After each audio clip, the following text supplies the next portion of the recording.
call us to order and welcome everyone for being here. I so appreciate y'all coming today as we kick off a really game-changing audit, a racial bias audit for our policing in the city of Charleston. These are our speakers.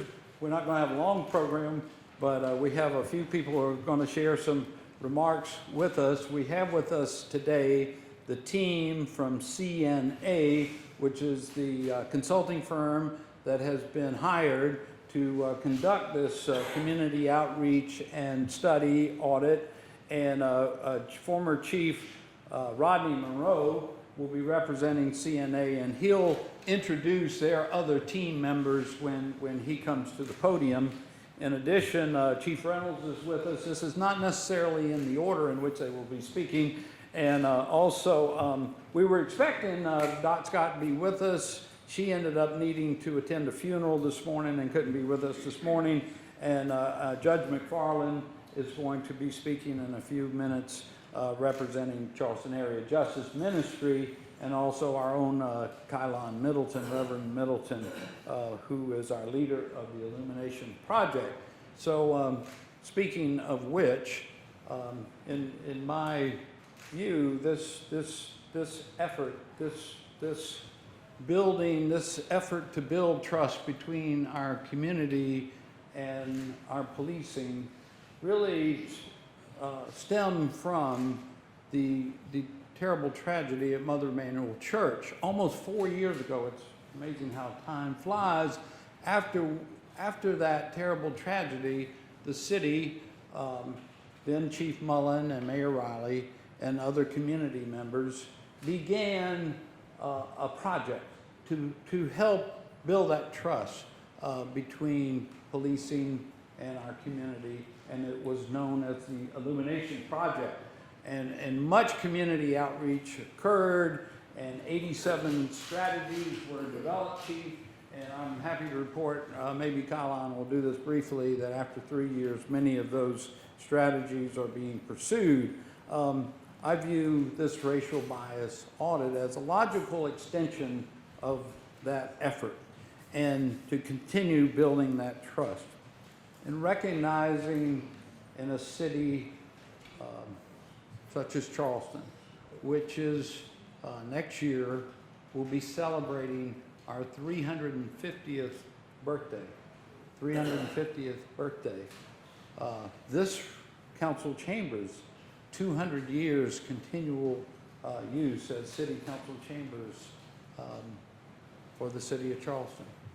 A very historic city. Well, part of that history is a history of racism and slavery and discrimination, and we recognize that. We have open eyes about that. So as we continue to the future to build trust, this audit, this process will allow us to have a win-win between keeping our citizens safe, public safety being such a #1 component of what city government does, a win for our citizens to keep them safe, but a win for our citizens to make sure that we're doing so in a respectful manner, that we're treating everyone with dignity and respect as we go about the business of keeping our citizens safe.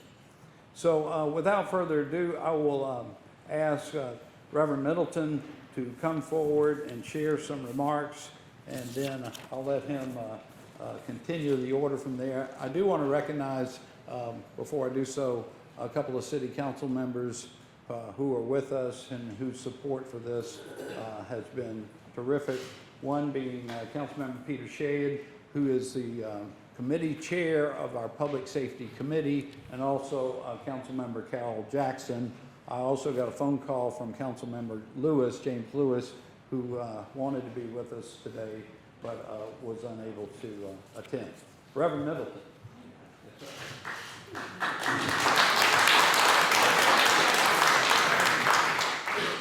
Thank you, Mayor Tecklenburg. Charleston is a strong, resilient city. This strength and resiliency was tested 4 years ago when this city's most holy faith was shaken to the core when a white supremacist entered Mother Emanuel AME Church and assassinated 9 worshipers, including the pastor and state senator, my friend and beloved brother, the Reverend Clemente Carlos Pinckney, on that fateful night in June of 2015, where they simply gathered for prayer and Bible study. It was out of this tragedy that Charleston, undergirded in a narrative of forgiveness from those who lost the most in this most horrible massacre, birthed the city's Illumination Project, whose singular purpose for the past 4 years has been to strengthen citizen-police relationships grounded in trust and legitimacy. Since June of 2015, the Charleston Illumination Project, through our strategic plan, consisting of 5 goals and 86 strategies that came out of our signature listening sessions, where the ideas of over 857 members of our community who participated in this process were turned swiftly into action. It has been the aim of the Illumination Project to build bridges that manage the tensions of our tragic past and history in Charleston so that we can all achieve the greater purpose of living in a city that is able to become triumphant by being an inclusive, inviting, welcoming, and affirming place for all people to live, work, and play. So today, we come on the eve of the anniversary of the horrific Orangeburg massacre during Black History Month, where 3 vibrant, promising lives were lost and 27 wounded on the campus of South Carolina State College at the hands of law enforcement officers. The issue of race was central in this event and has hung an historic cloud over the issue of trust as we manage the tensions in our philosophies of individual rights and public safety. I am certain that we all can agree that each of us has individual rights and that all of us can agree that we need public safety. The Illumination Project stands with our community partners today as we shine a light, an internal light, on practices, policies, procedures, and the systemic structures that ensure equity, fairness, and justice in our police department. Today, we do have some of these partners with us through our community outreach initiatives and efforts with the Criminal Justice Coordinating Commission. Christy Danford is here. Susan Dunn, I believe, is here with, maybe, or yes, there she is. My glasses are kind of foggy. And maybe there are others who are here that we have broad support in our community to support this audit process. And we avail ourselves to CNA, the racial bias audit firm conducting this audit, to ensure that every voice, even the most vulnerable of those, are heard in this process. Today, as the mayor has already outlined, we have several individuals who are here to speak to the audit, the process, and from whence we've come and where we're going. Retired Chief Rodney D. Monroe, whose impressive career includes rising through the ranks of 4,000 officers to become Assistant Chief of the Metropolitan Police Department in Washington, D.C., where 2 of his most coveted responsibilities were organizing and commanding services for the Million Man March. I thought that was very impressive. I was at that march, and so I felt very protected and served there. And also the second inauguration of President William Jefferson Clinton. He was the first African-American chief of police in Macon, Georgia, and he also served as chief of police in Richmond, Virginia, and Charlotte, North Carolina. Chief Monroe is a consummate law enforcement professional. Again, Dot Scott is not here today, but she has already expressed her broad support of the audit and the process, and we look forward to her participation later this afternoon. We have retired Judge Arthur McFarland, co-president of the Charleston Area Justice Ministries, and our not-so-new chief, who's now been on the ground for 10 months, making a difference here in Charleston, Luther T. Reynolds, in that order. Please hear you now, Chief Monroe. Good morning, everyone. It's indeed a pleasure to be here representing the CNA team. I'd like to take a quick moment to introduce the members of that team. First, our team leader, Denise Rodriguez. our data analyst and guru of all research, Zoe Zorkison. Did I get that right, Zoe? Close. Steve Rickman, who's one of our subject matter experts as it relates to community engagements. Harold Medlock, good friend and partner of mine, former chief, Fayetteville, North Carolina. Another one of our subject matter experts, and Kerry Richardson, who will be serving as our analyst and support person throughout the project. The project encompasses the focus of 5 critical areas: use of force, citizen contact stops, citizen complaints or complaints both internally and externally, as well as community engagement efforts by the Charleston Police Department. We look forward to getting started. We have a full line of interviews and meetings today and tomorrow. We will be looking to have our second site visit over the course of the next couple of months. This process will probably run over the next 8 or 9 months with a final report and recommendations coming out probably late August, early September. Just to tell you a little bit about CNA, it's a data analysis research company that's been in business for a number of years, both supporting military efforts and over the last 10 or 15 years, really engaging a lot within law enforcement across the country. We have a cadre of subject matter experts that are working around the country and working with police departments as it relates to collaborative reforms, reviewing critical incidents. This racial bias audit is something that we have done and supported in a few other departments around the country. And as we go through this process, one of the things that we will be doing, not only looking at all the various pieces of data, traffic stops, citizen complaints, hiring, recruiting efforts of the department, but a lot, in order to put context around that data, you have to talk to people. So a great deal of our efforts will involve interviews both with law enforcement down to the beat officer as well as the command staff, and a host of interviews with community leaders, organizations throughout the Charleston area. So we will be looking to reach out to you. No, we do not know everyone or all the organizations that are that make up the great city of Charleston. So we will be reaching out to a variety of sources to identify individuals and organizations. We look forward to the engagement. We will be making our information public to you so that you may contact us if you have thoughts and concerns or ideas as we work through this process. So thank you very much.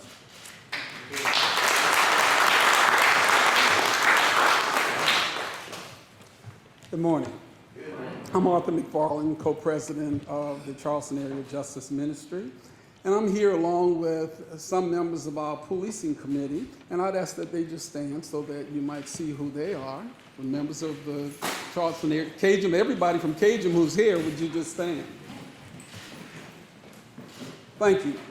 As the mayor and Reverend Middleton have already said, this is really an historic day for a historic city. Next year, as the mayor says, will be the 350th anniversary of the founding of the city of Charleston. And we hope that as a result of this police audit, that it will signal next year the beginning of a new day in Charleston as it relates to police community relations, particularly with the African American community, which has built this city in more ways than one. The Charleston Area Justice Ministry is a nonprofit comprised of 29 interfaith congregations and organizations. And we come together to tackle community problems. We research the problem together, and then we identify best practices to address those problems. Since our inception in 2012, every fall we have gathered in houses within our congregations, around 100 in last year, which brought together some 800 to 1,000 people to talk about the problems impacting their lives. Every year since 2012, we've heard hundreds of stories of racial discrimination in policing. So in 2015, with over 600 community members present at our Community Problems Assembly, we voted to tackle the problem of racial discrimination in policing together. We researched the problem. We identified the use of police auditors as a practice, as a best practice, to identify the policies and practices where bias exists. And then for over 3 years, starting in 2015, 2016, we pressed to get an auditor hired, and we are excited to stand here today with CNA, with whom we have already met this morning, to assist and who will be, as you've already heard, conducting the audit that the community called for. And ladies and gentlemen, this is what democracy looks like. The voice of the people has been heard by the city leadership. So we have CNA here as a direct result of the community calling for a resolution to a problem affecting the entire community. So we are grateful that the path we are on with our police, and this is a partnership to build trust for all of our citizens. We want to acknowledge the community's persistence in getting this audit, and we want to thank the work of the entire City Council of Charleston and the mayor for the unanimous vote that brought the company CNA to our city this day. We especially want to recognize 4 council members, that is Councilmember Gregory, Lewis, Mitchell, and Waring, for the role they played as African American members of this council, who themselves have been the victims of police bias as they saw it. Now, we look forward to working with groups like the NAACP, the Illumination Project, the mayor, city council, Chief Reynolds, to work towards building this new Charleston for the 21st century, one that is fair, just, and equitable for all of its citizens. So this day is just the beginning. We got a lot of work to do. CAJM stands ready to assist to make this not only an audit for the shelves, but an audit to be implemented. Thank you very much. Good afternoon. I've been the chief here in Charleston for almost 10 months, probably the newest person in this room to the city. And I've learned much about the Charleston Police Department and this great city.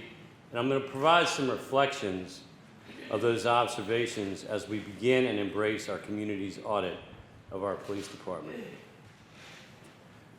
One of the reflections is we have great people in our organization and in this city, leading together towards accomplishing the best outcomes possible. We have many people in the faith community and throughout Charleston who are passionate about selfless service and making a difference. We cannot run our department alone and cannot achieve this audit process without great participation. As was just stated by Judge McFarland, this is the community's audit, this is the city's audit, and we need everybody to participate. So we encourage all citizens to get involved and have their voices heard. There's a town hall tonight, and there'll be more in future visits, and they'll be well announced ahead of time, and we'll try to get it out as much as possible so that as many people as possible can participate in this process. Race and trust of government, and in particular the police, is a serious concern, both locally and nationally.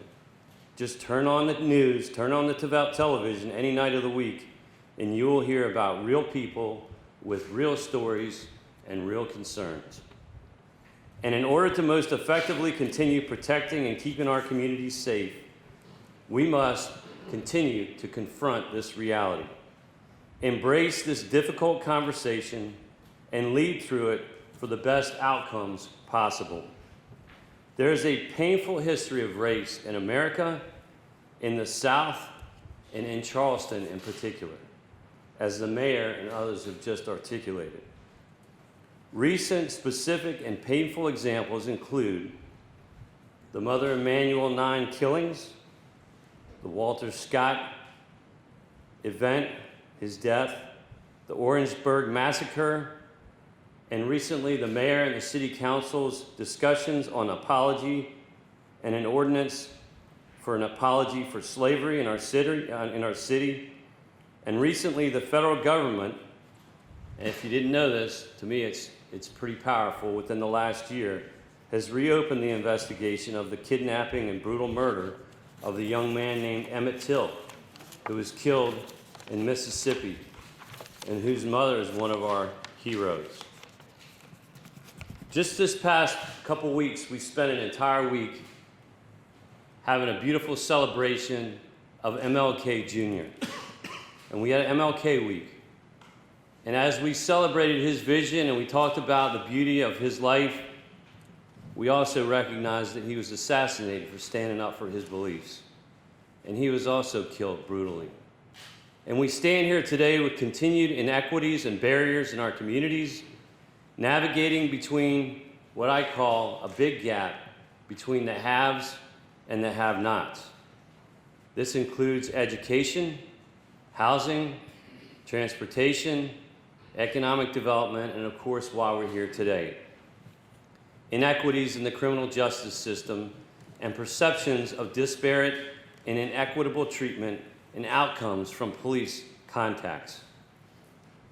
We must continue to make progress and lead change to eliminate barriers and treat all people of all colors, of all beliefs, of all genders and identities with dignity and respect. This audit is a best practice and was born out of the Illumination Project. And although there is and there will be much discussion on data, it will be broader than a simple focus on analytics.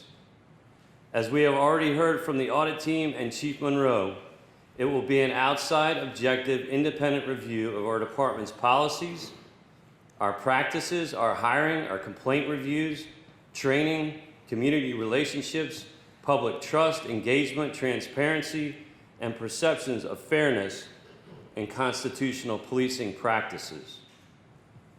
I will share what I have learned and experienced much of my career in this context. Policing is a service where we are driven to protect all people in all circumstances. We are guardians who must stand in the gap against hate, criminals, bullies, and unfair treatment of any kind.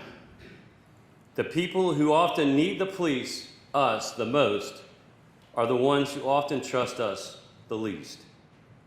A personal example for me has been working in recent years, especially with the Latino community. They are scared to death of being deported and have withdrawn from reporting crimes, their own victimization that includes things like domestic violence, fraud, assault, and other criminal acts against them, and other quality of life crimes. We protect all people regardless of their status. Thus, we have a lot of extra hard work to do in building bridges and relationships with those vulnerable communities who need us the most, and that is going to take a lot of work. Similar real-world perceptions also exist in the African American communities we serve right here in Charleston. One of my final points is on leadership. As we stand here collectively as leaders, taking ownership and trying to make our community better. And the example that I give is Martin Luther King Jr.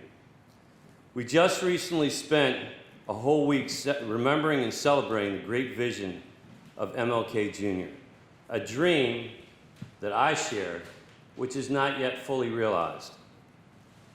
He stated with great clarity, passion, and dignity, and great effectiveness that only light overcomes darkness, and love conquers all evil. A quote from the Bible, 1 Corinthians chapter 13, verse 7. Love never gives up, never loses faith, is always hopeful, and endures through every circumstance. Charleston is a special place filled with courageous people who have shown the world how to overcome darkness on so many levels. Most recently through the forgiveness and the Mother Emanuel killings, and with our mayor and Reverend Middleton's lead through the Illumination Project and this audit, we will continue to shine light to keep our city safe and make sure that we are treating all people with dignity and respect. We know we can always do better. No matter how good we're doing, we can always do better. And I look forward to, and the men and women of our command and the officers that are here today and throughout our department share this passion to taking continued specific and meaningful steps towards achieving the best outcomes possible. This audit is a continued positive and meaningful step in the right direction.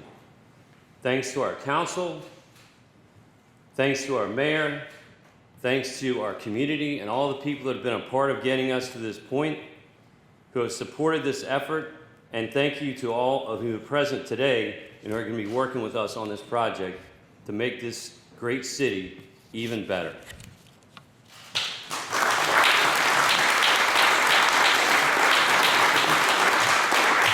Again, thank you to the Chiefs Reynolds and Chief Monroe, to Judge McFarland, again, Mayor Tecklenburg, for this opportunity. Just wanted to remind everyone that tonight there is a town hall at Ebenezer AME Church on 44 Nassau Street from 6 o'clock to 8 o'clock p.m. As the Chief and Chief Monroe have already iterated, there will be other town hall meetings as we move throughout this process. The process has been transparent from the beginning of this process. CNA has a very full day of engagement with various members of our community, and will continue to build on those engagements as we move forward throughout the rest of this process over the months. So again, Mayor, our sleeves are rolled up. We're ready to go. We're working with CNA, our community partners. We're engaged, and we are ready to see this process through until it's end. Thank you very much. So thank you again, Reverend Middleton, and thank you all for being here, particularly to the folks in the media for helping us get the word out about this audit, racial bias audit, and the town hall meeting tonight. And it is a partnership, and it's our community. It's the Illumination Project. It's our fine men and women of the Charleston Police Force. It's community members like the Charleston Area Justice Ministry. So I want to give particular thanks to Judge McFarland and Reverend Hayward and Reverend Rutledge for y'all's leadership in helping bring us all together to march together forward to make Charleston a safer and more equitable place for all of our citizens. Thank y'all for being here today.